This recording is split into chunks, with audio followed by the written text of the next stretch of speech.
بسم اللہ الرحمن الرحیم۔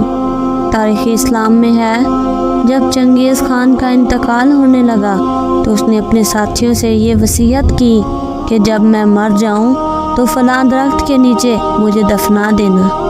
انتقال ہوا اور درخت کے نیچے دفنایا گیا۔ اتفاق سے دوسرے روز بارش شروع ہوئی اور 6 ماہ تک بارش ہوتی رہی۔ وہ جگہ جنگل میں تبدیل ہو گئی اور وہ درخت اس جنگل میں مل گیا۔ لوگوں کو پتہ نہ رہا کہ چنگیز خان کو کس درخت کے نیچے دفنایا گیا تھا۔ وہ ظالم قوم جنہوں نے بیک وقت 20 لاکھ انسانوں کو قتل کیا، جو گھوڑے کی پشت سے 3 روز تک اترتے نہیں تھے، پیاس لگتی تو گھوڑے کی پشت پر خنجر مارتے، کٹورا ساتھ ہوتا، کٹورے کو خون سے بھرتے اور اسے پی جاتے، یہ ان کا پانی تھا۔ آج ان کے سردار کی قبر کا ٹھکانہ نہیں۔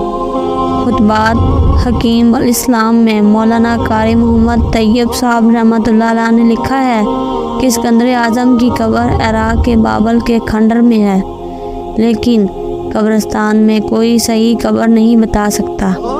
جب کوئی سیاح سیر کو یا تفریح کو جاتا ہے تو وہاں کے گائیڈ کچھ قبروں کی طرف اشارہ کر کے بتاتے ہیں کہ انہیں قبروں میں ایک قبر اسکندر اعظم کی ہے۔ جس انسان نے دنیا فتح کی، آج اس کی قبر کی نشاندہی مشکل ہے۔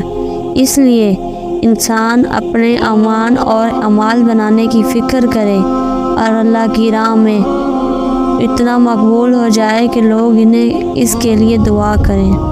سبحان اللہ، سبحان اللہ۔